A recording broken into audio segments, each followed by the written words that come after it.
Friday, I found myself entirely alone in the quiet rooms in the temple which I occupy when in London, and judged the occasion a fitting one for a personal experiment. I made a decoction, a different method for preparing mescal from that adopted in America, of 3 buttons, a full physiological dose, and drank this at intervals between 2:30 and 4:30 p.m. The first symptom observed during the afternoon was a certain consciousness of energy and intellectual power. This passed after about an hour. After the final dose, I felt faint and unsteady. My pulse was low, and I found it pleasanter to lie down. I was still able to read, and I noticed that a pale violet shadow floated over the page around the point at which my eyes were fixed. I had already noticed that objects not in the direct line of my vision, such as my hands holding the book, showed a tendency to look obtrusive, heightened in colour, almost monstrous, while on closing my eyes, after images were vivid and prolonged. The appearance of vision with closed eyes was very gradual. At first there was merely a vague play of light and shade which suggested pictures, but never made them. Then the pictures became more definite, but too confused and crowded to be described, beyond saying that they were of the same character as the images of the kaleidoscope. Symmetrical groupings of spiked objects. Then, in the course of the evening, they became distinct, but still indescribable, mostly a vast field of golden jewels, studded with red and green stones, ever-changing. This moment was, perhaps, the most delightful of the experience, for at the same time the air around me seemed to be flushed with vague perfume, producing with the vision such a delicious effect, and all discomfort had vanished except for a slight faintness and a tremor of the hands, which later on made it almost impossible to guide a pen as I made notes of the experiment. It was, however, with an effort, always possible to write with a pencil. The visions never resembled familiar objects. They were extremely definite, yet always novel. They were constantly approaching and yet constantly eluding resemblance of known things.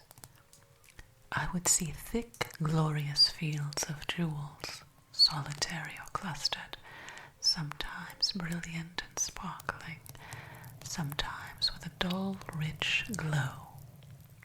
Then they would spring up into flower-like shapes beneath my gaze, and then seem to turn into gorgeous butterfly forms or endless folds of glistening, iridescent, fibrous wings of wonderful insects, while sometimes I seemed to be gazing into a vast, hollow revolving vessel, or whose polished concave mother of pearl surface, the hues were swiftly changing.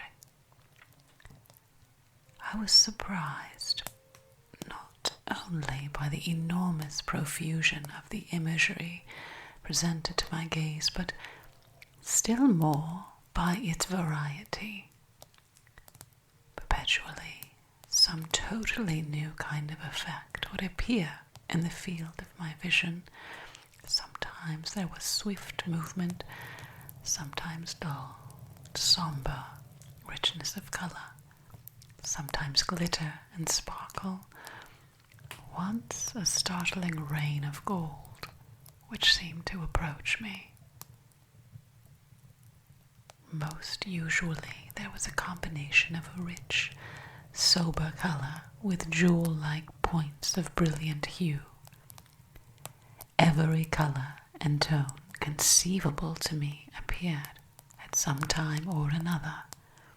Sometimes all the different varieties of one colour, as of red with scarlets, crimsons, pinks, would spring up together or in quick succession.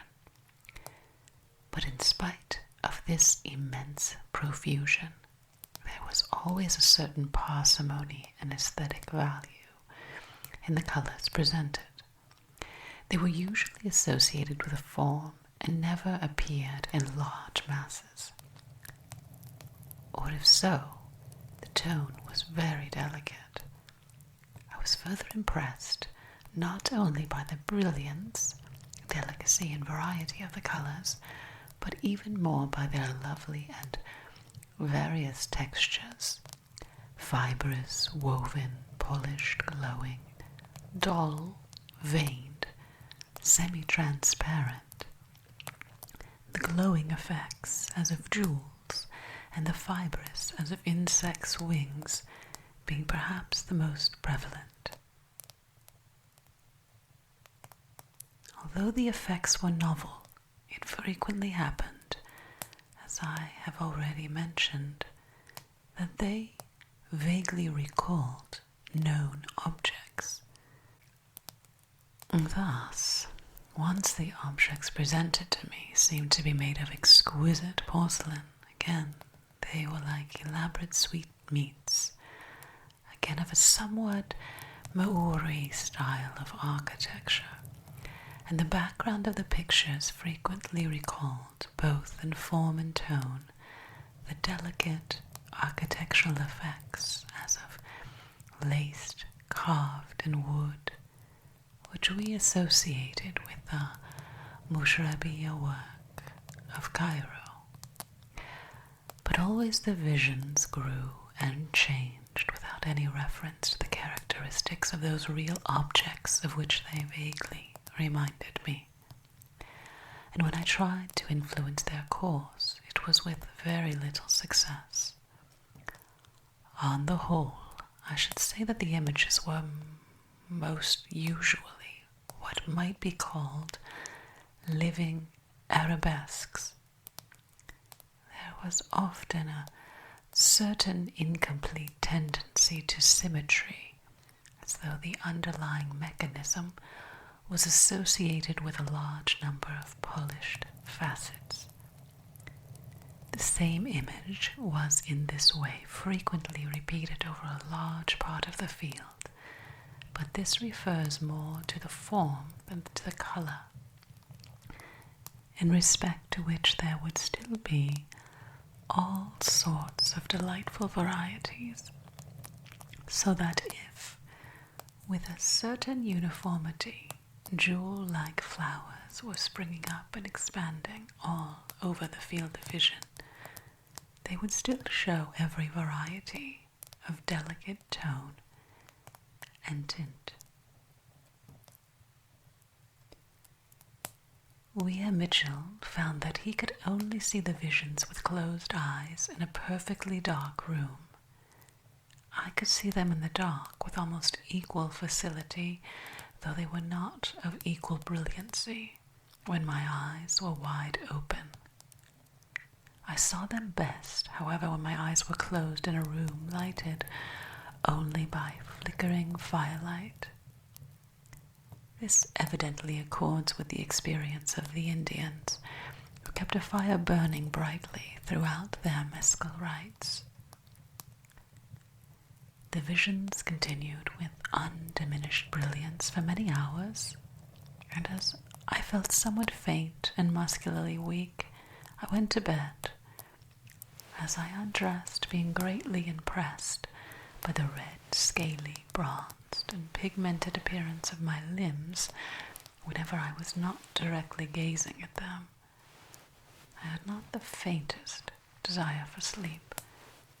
There was a general hyperesthesia of all the senses, as well as muscular irritability, and every slightest sound seemed magnified to startling dimensions.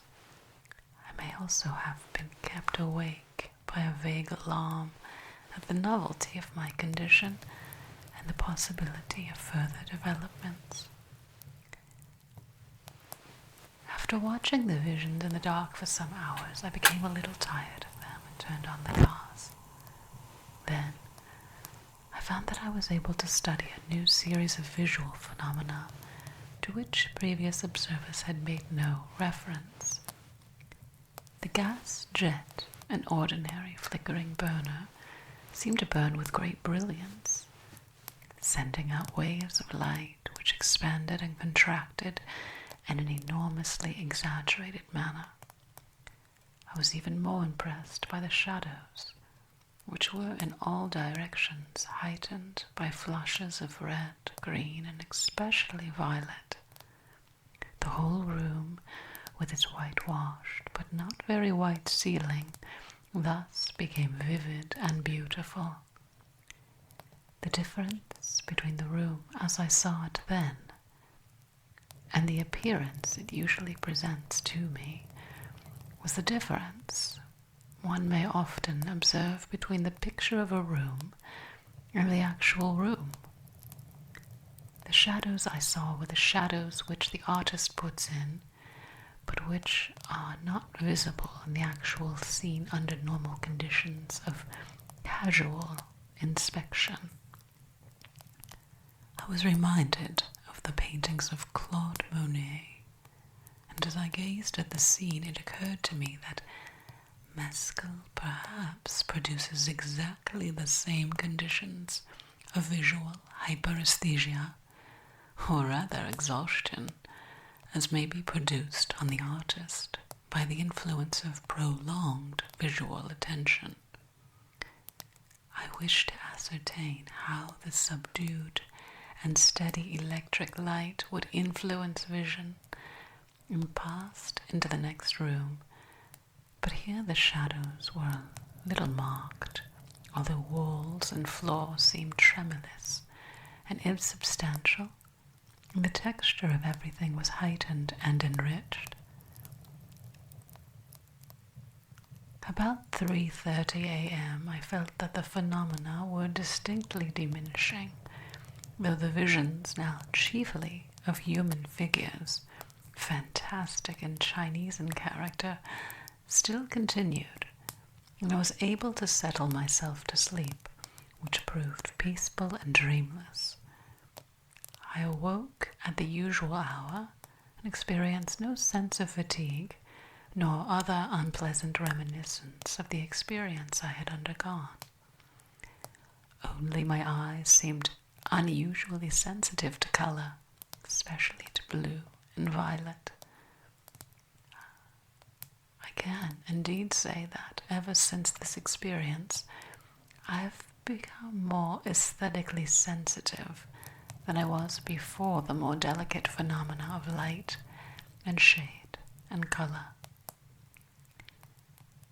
It occurred to me that it would be interesting to have the experiences of an artist under the influence of Mescal, and I induced an artist friend to make a similar experiment. Unfortunately, no effects whatever were produced at the first attempt, owing, as I have since discovered, to the fact that the buttons had only been simply infused and their virtues not extracted. To make sure of success, the experiment was repeated with 4 buttons, which proved to be an excessive and unpleasant dose. There were paroxysmal attacks of pain at the heart and a sense of imminent death, which naturally alarmed the subject. While so great was the dread of light and dilation of the pupils that the eyelids had to be kept more or less closed, though it was evident that a certain amount of vision was still possible. The symptoms came on very suddenly, and when I arrived they were already at their height. As the experiences of this subject were in many respects very unlike mine, I will give them in his own words. I first noticed that as I happened to turn my eyes away from a blue enamel kettle at which I had been unconsciously looking, and which was standing in the fender of the fireplace, with no fire in it. It seemed to me that I saw a spot of the same blue in the black coals of the grate, and that this spot appeared again farther off, a little brighter in hue. But I was in doubt whether I had not imagined these blue spots. However, I lifted my eyes to the mantelpiece, on which was scattered all sorts of odds and ends. All doubt was over. I saw an intensely vivid blue light begin to play around every object. A square cigarette box, violet in color, shone like an amethyst. I turned my eyes away and beheld this time, from the back of a polished chair, a bar of color glowing like a ruby. Although I was expecting some such manifestation as one of the first symptoms of the intoxication, I was nevertheless somewhat alarmed when this phenomenon took place.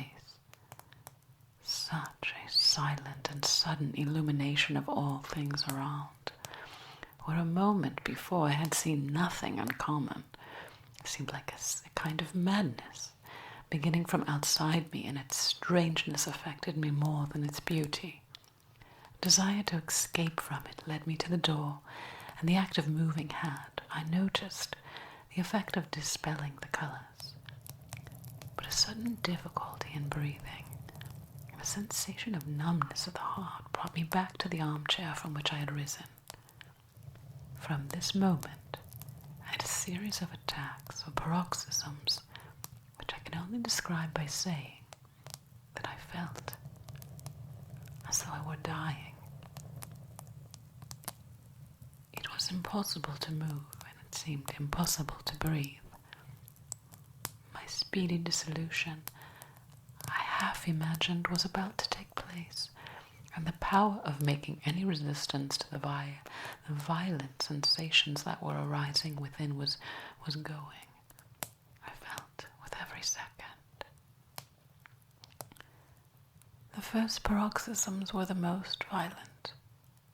They would climb on with tinglings in the lower limbs, and with the sensation of a nauseous and suffocating gas mounting up into my head.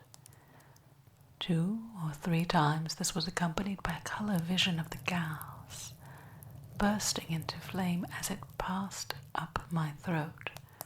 But I seldom had visions during the paroxysms. These would appear in intervals. We began with a spurting up of colors, once of a flood of brightly illuminated green water covering the field of vision and effervescing in parts, just as when fresh water with all the air bubbles is pumped into a swimming bath. At another time, my eyes seemed to be turning into a vast drop of dirty water in which millions of minute creatures resembling tadpoles were in motion. But the early visions consisted mostly of a furious succession of colored arabesques, arising and descending or sliding at every possible angle into the field of view.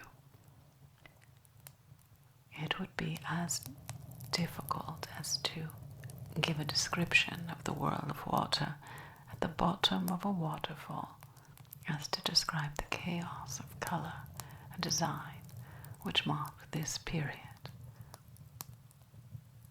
Now also began another series of extraordinary sensations. They set in with bewildering suddenness and followed one another in rapid succession. These I now record as they occurred to my mind at haphazard. 1. My right leg became suddenly heavy and solid. It seemed, indeed, as if the entire weight of my body had shifted into one part, about the thigh and knee, and the rest of my body had lost all substantiality. 2. With the suddenness of a neuralgic pang, the back of my head seemed to open and emit streams of bright color. This was immediately followed by the feeling as of a draught blowing like a gale through the hair in the same region. 3. one moment the color green acquired a taste in my mouth. It was sweetish and somewhat metallic. Blue, again, would have a taste that seemed to recall phosphorus. These are the only colors that seem to be connected with taste, however. 4. A feeling of delightful relief and preternatural lightness about my forehead, succeeded by a growing sensation of contraction. 5. Singing in one of my ears. 6. A sensation of burning heat in the palm of my left hand. 7. Heat about both eyes. The last continued throughout the whole period, except for a moment when I had a sensation of cold upon the eyelids, accompanied with a color vision of the wrinkled lid, of the skin disappearing from the brow, of dead flesh, and finally of a skull. Throughout these sensations and visions, my mind remained not only perfectly clear, but enjoyed, I believe, an unusual lucidity. Certainly I was conscious of an odd contrast in hearing myself talk rationally with Mr. Havelock Ellis, who had entered the room a short time before, and experiencing at the same moment the wild and extraordinary pranks that were taking place in my body. My reason appeared to be the sole survivor of my being. At times I felt that this too would go, but the sound of my own voice would establish again the communication with the outer world of reality. Tremors were more or less constant in my lower limbs. Persistent also was the feeling of nausea. This, when attended by a feeling of suffocation and a pain at the heart, was relieved by taking brandy, coffee, or a biscuit. For muscular exertion I felt neither the wish nor the power. My hands, however, retained their full strength. It was painful for me to keep my eyes open above a few seconds. The light of day seemed to fill the room with a blinding glare. Yet every object, in the brief glimpse I caught, appeared normal in color and shape. With my eyes closed, most of the visions after the first chaotic display represented parts of the whole of my body undergoing a variety of marvelous changes, of metamorphoses or illumination. They were more often than not comic and grotesque in character, though often beautiful in color. At one time, I saw my right leg filling up with delicate heliotrope. At another, the sleeve of my coat changed into a dark green material in which was worked a pattern in red braid, and the whole border at the cuff was sable. Scarcely had my new sleeve taken shape than I found myself attired in a complete costume of the same fashion, medieval in character, but I could not say to what precise period it belonged. I noted that a chance movement of my hand, for instance, would immediately call up a color vision of the part exerted, and that this again would pass by a seemingly natural transition into another wholly dissimilar one.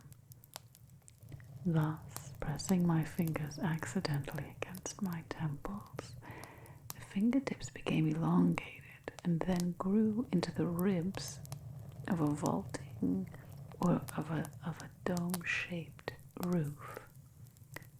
But most of the visions were of a more personal nature.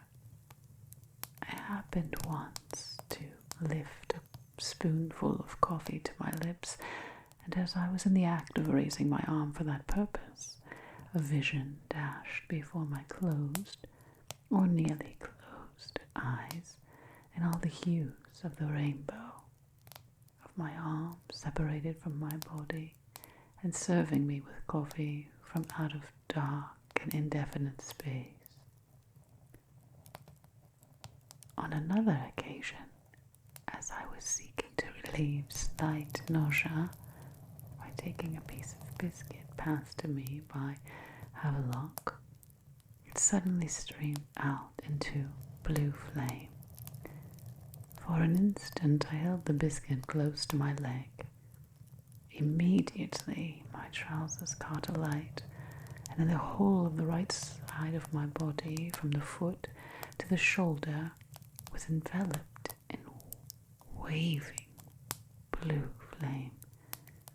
It was a sight of wonderful beauty. But this was not at all. As I placed the biscuit in my mouth, it burst again into the same colored fire and illuminated the interior of my mouth, casting a blue resection on the roof. The light in the blue grotto at Capri, I am able to affirm, is not nearly as blue as seemed for a short space of time in the interior of my mouth. There were many visions of which I could not trace the origin.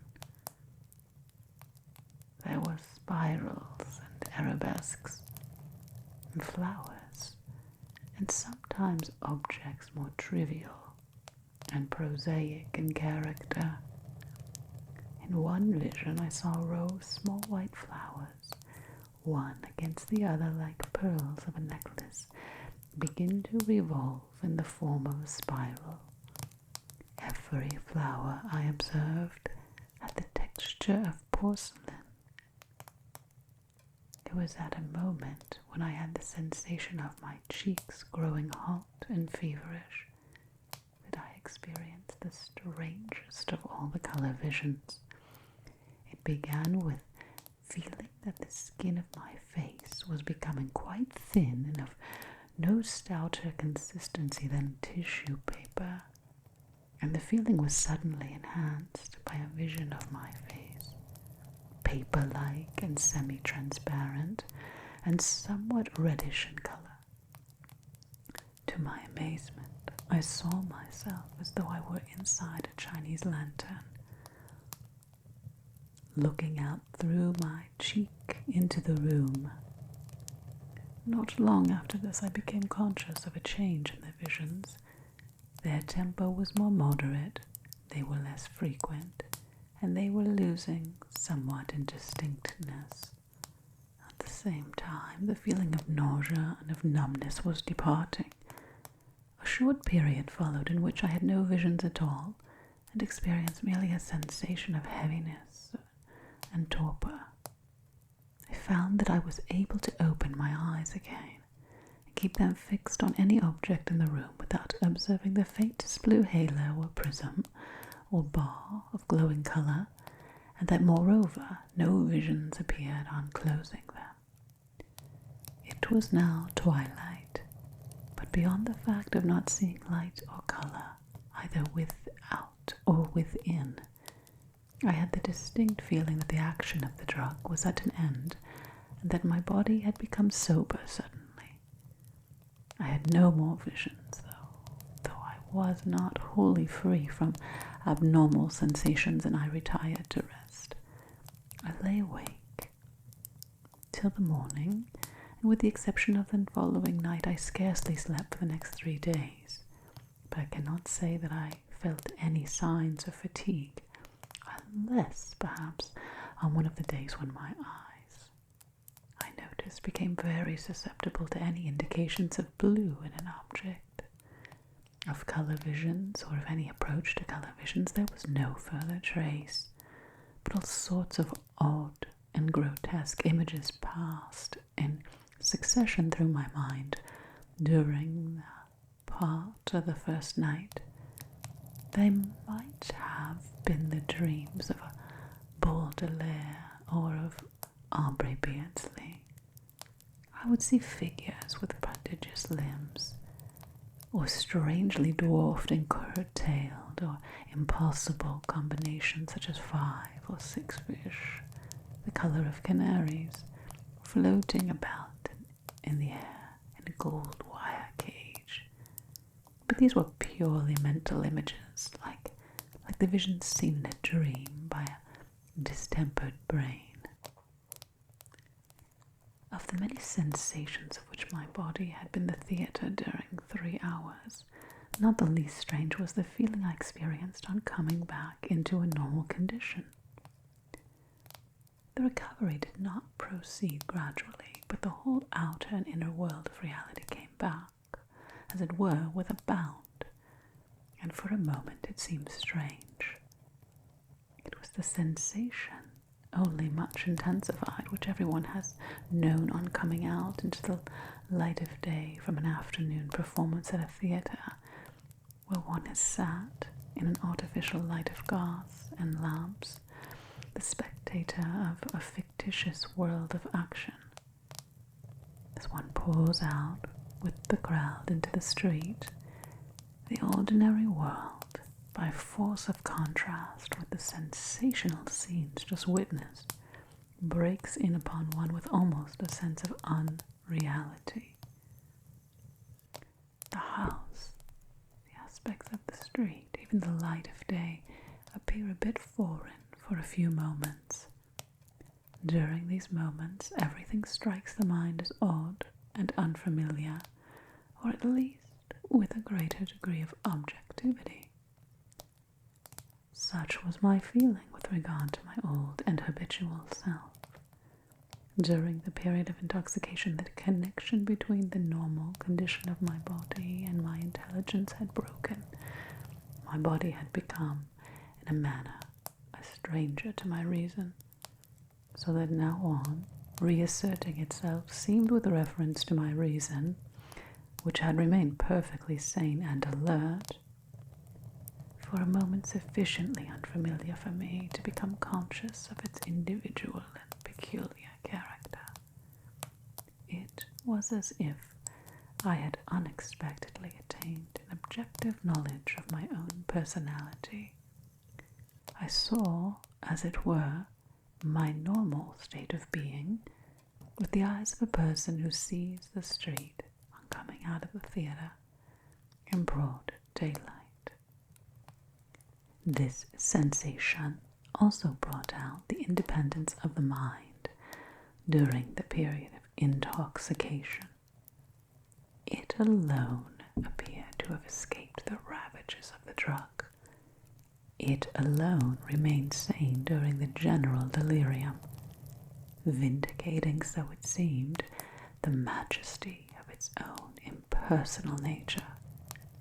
It had reigned for a while, I now felt, as an autocrat, without ministers and their officiousness.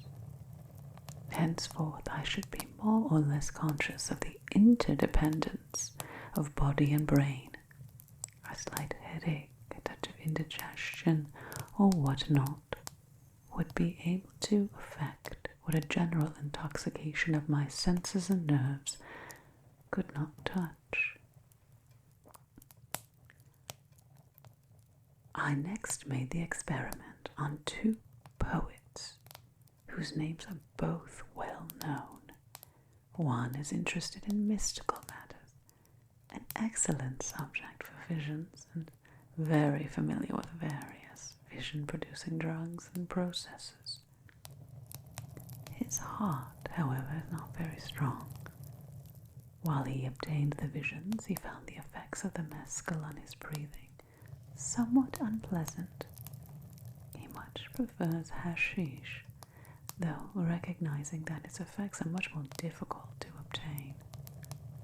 The other enjoys admirable health, and under the influence of mescal, he experienced scarcely the slightest unpleasant reaction, but, on the contrary, a very marked state of well-being and beatitude.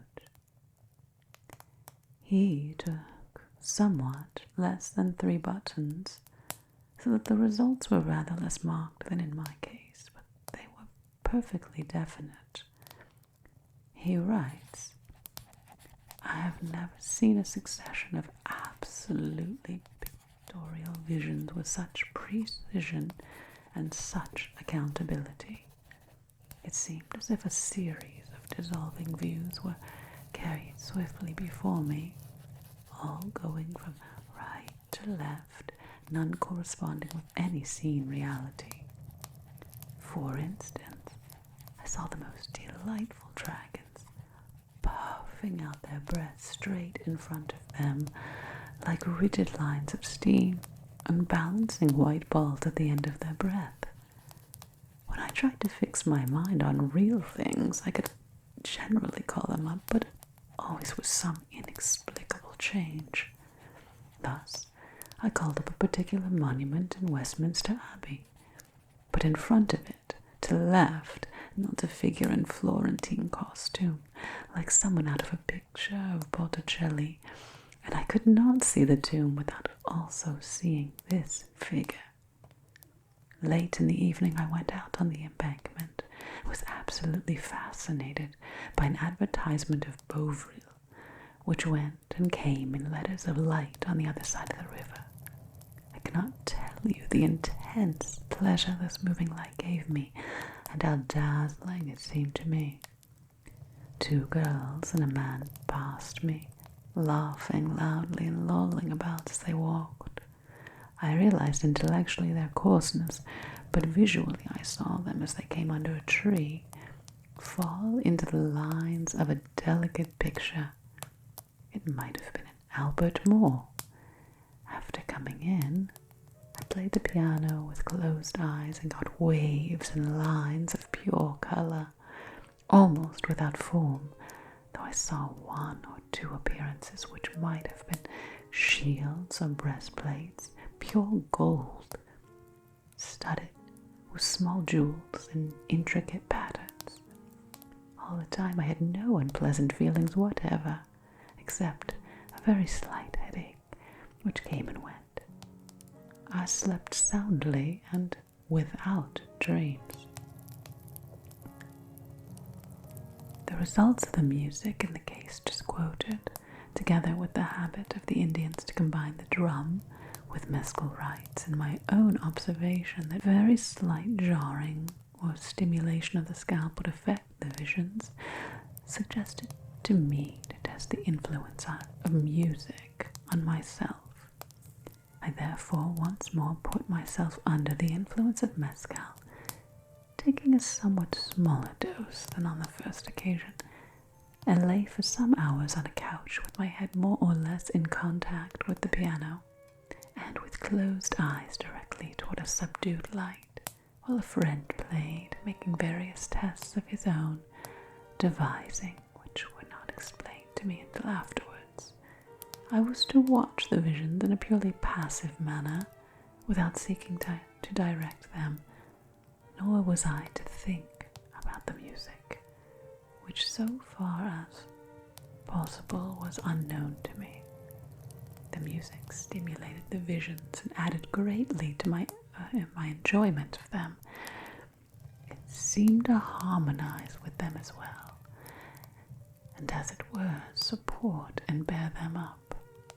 A certain persistence and monotony of character in the music was required in order to affect the visions, which then seemed to fall into harmony with it, and a sudden change in the character of the music would blur the visions, as though clouds passed between them and me. The chief object of the test was to ascertain how far a desire on the composer's part to suggest definite imagery would affect my visions. In about half the cases there was no resemblance. In the other half there was a distinct resemblance, which was sometimes very remarkable. This was especially the case with Schumann's music, for example, with his Warnsinnen and Kindersinnen. Thus, the prophet bird called up vividly a sense of atmosphere and of brilliant feathery bird-like forms passing to and fro. A flower piece provoked constant and persistent images of vegetation, while Scheherazade produced an effect of floating white raiment covered in glittering spangles and jewels. In every case, my description was of course given before I knew the name of the piece. I do not pretend that this single series of experiments proved much, but it would certainly be worthwhile to follow up this indication and to ascertain if any light is hereby thrown on the power of a composer to suggest definite imagery, or the power of a listener to perceive it. It would be out of place here to discuss the obscure question as to the underlying mechanism by which mescal exerts its magic powers. It is clear from the foregoing descriptions that mescal intoxication may be described as chiefly a saturnalia of the specific senses, and above all, an orgy of vision. It reveals an optical fairyland where all the senses now and again join the play, but the mind itself remains a self-possessed spectator. Mescal intoxication thus differs from the other artificial paradises which drugs procure. Under the influence of alcohol, for instance, as in normal dreaming, the intellect is impaired, although there may be a consciousness of unusual brilliance. Hashish, again, produces an uncontrollable tendency to movement and bathes its victim in a sea of emotion. The mescal drinker remains calm, collected amid the sensory turmoil around him. His judgment is as clear as in the normal state. She falls into no oriental condition of a vague, voluptuous reverie. The reason why mescal is of all this class of drugs the most purely intellectual in its appeal is evidently because it affects mainly the most intellectual of the senses. On this ground, it is not probable that its use will easily develop into a habit. Moreover, unlike most other intoxicants, it seems to have no special affinity for a disordered and unbalanced nervous system. On the contrary, it demands organic soundness and good health for the complete manifestation of its virtues.